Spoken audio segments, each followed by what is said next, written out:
Good morning students. ये जो ओम का नियम हमने पिछले टर्म पे पढ़ा था उसकी सहायता से उसमें एक नियतांक आता है जिसे कहते हैं प्रतिरोध। हमारा ये जो पाठ है इसका जो पहला टॉपिक है उसका नाम है धारा और प्रतिरोध। धारा वाला टॉपिक खत्म हो गया। एक 4 टॉपिक है पाठ में, धारा, प्रतिरोध, सेल और विभव मापी। धारा खत्म, प्रतिरोध शुरू। जो प्रतिरोध है उसकी जो डेफिनेशन है वो ओम के नियम वाले सूत्र से बनाते हैं।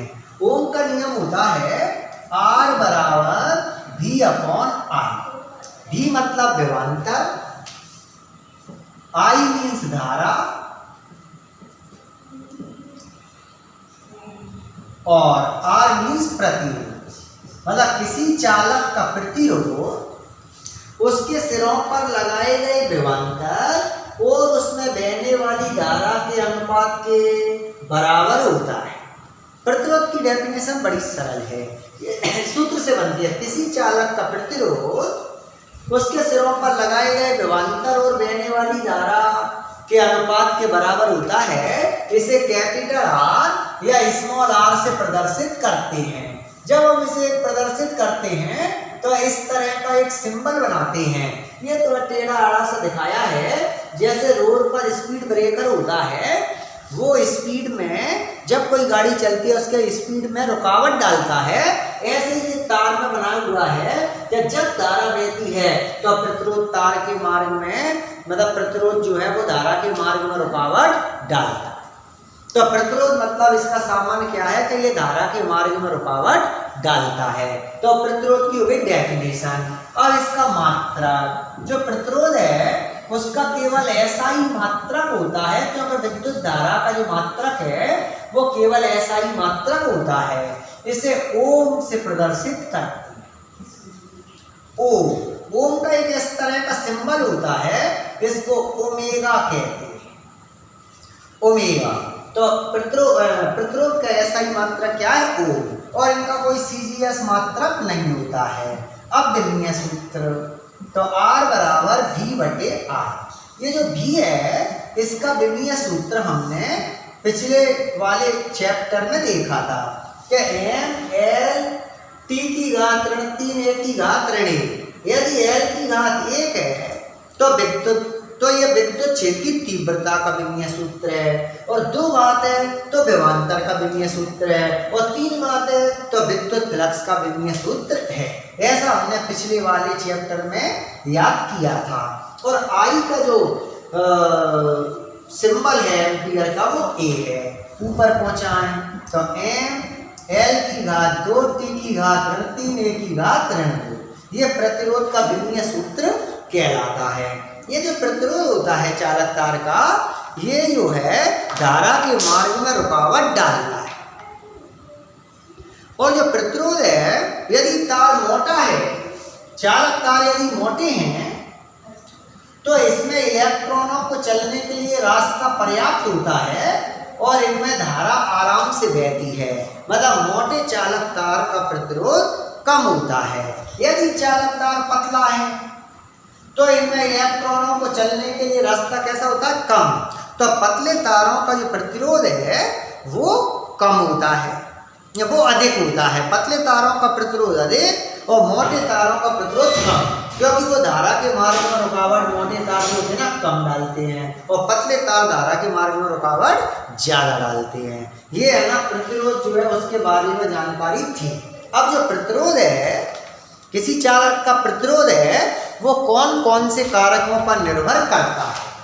चालक तार का जो प्रतिरोध है उसको निर्भर करने वाले कारक, तो प्रतिरोध का एक सूत्र होता है कि चालक तार का प्रतिरोध कैपिटल R बराबर 2M upon N E square tau into L upon A। ये चालक तार के प्रतिरोध के लिए क्या सूत्र, स्टैंडर्ड सूत्र है। इस सूत्र की सहायता से पता चलेगा कि चालक तार का जो प्रतिरोध है वो कौन कौन से कारकों पर निर्भर करता है। तो इसमें अपन देखें यहाँ पे तो M है वो इलेक्ट्रॉन का द्रव्यमान है, निश्चित होता है कि 9.1 × 10⁻31 kg। और जो ई है वो इलेक्ट्रॉन का आवेश होता है 1.6 × 10⁻⁹ कूलम। और दो तो नियत राशि है ही है। अब कौन कौन से मान बच गए? एल बचा, ए बचा, टाउ, एन। मतलब चालक का प्रतिरोध 4 बातों पर निर्भर करता है। पहला 1 नंबर चालक की लंबाई पर, जैसे आर समानुपाती एल। डायरेक्ट है ऊपर, मतलब जितना तार लंबा होगा उतना प्रतिरोध कैसा ज्यादा, और जितना तार छोटा होगा उतना प्रतिरोध कैसा कम। किसी चालक का प्रतिरोध उसकी लंबाई के समानुपाती होता है। दूसरा, चालक के अनुप्रस्थ काट के क्षेत्रफल पर, ये नीचे की तरफ है, मतलब किसी चालक का प्रतिरोध उसके अनुप्रस्थ काट के क्षेत्रफल के व्युत्क्रमानुपाती होता है।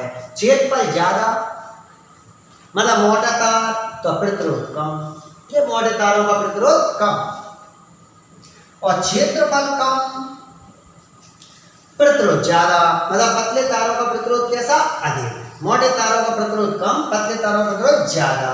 तीसरा एन मतलब चालक तार की प्रकृति पर।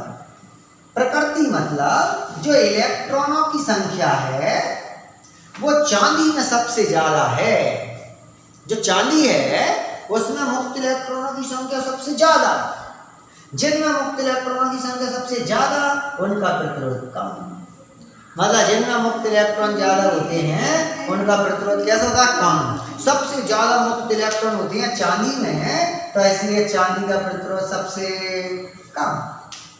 अलग अलग पदार्थों में मुक्त इलेक्ट्रॉनों की संख्या अलग अलग, इसलिए प्रतिरोध भी अलग अलग। चौथा, ताप पर है ना, डायरेक्ट नहीं दिख रहा सूत्र में, लेकिन सूत्र में आ रहा है आर और व्युत्क्रमानुपाती टाउ। टाउ को है ना श्रांति काल कहते हैं। श्रांति काल होता है इलेक्ट्रॉनों की दो टक्करों के बीच में लगा समय। जब इलेक्ट्रॉन चलते हैं और टकराते हैं तो जैसे ताप बढ़ा दें, चालक का ताप बढ़ा दें तो इलेक्ट्रॉन जल्दी जल्दी चलेंगे, जल्दी जल्दी चलेंगे तो उसमें टक्कर कैसी होगी? टक्कर में समय कैसा लगेगा? कम। टक्कर में समय कम लगेगा तो प्रतिरोध कैसा होगा? ज्यादा। मतलब किसी चालक का ताप बढ़ाने पर उसका प्रतिरोध बढ़ जाता है। जरा समझे कैसे? कि जब ताप बढ़ाएंगे तो जो मुक्त इलेक्ट्रॉन होते हैं तार में वो जल्दी जल्दी चलते हैं। जल्दी जल्दी एक इलेक्ट्रॉन जब दूसरे टकराता तो टक्कर में जो समय लगता है वो समय जो है कम हो जाता है। टक्कर के समय को कहते हैं श्रांति काल या रिलैक्सेशन टाइम, और टाउ से प्रदर्शित करते हैं। समय कम हो जाता, प्रतिरोध बढ़ जाता है। मतलब किसी चालक का प्रतिरोध कितने कारकों पर निर्भर करता है? 4। लंबाई पर, अनुप्रस्थ काट के क्षेत्रफल पर, तार के पदार्थ की प्रकृति पर और ताप पर। यह बहुत खास क्वेश्चन है, 3 नंबर का परीक्षा में आता है। ऐसे चालक का प्रतिरोध और चालक के जो प्रतिरोध की परिभाषा और मात्रक विमीय सूत्र है वो खत्म हो गया है। अब हमने जैसे पिछले पाठ में संधारित्रों को श्रेणी और समांतर क्रम में जोड़ा था, वैसे ही अब हमको प्रतिरोधों को श्रेणी और समांतर क्रम में जोड़ना है, जो अगले टर्न पर आगे लेंगे। Thank you.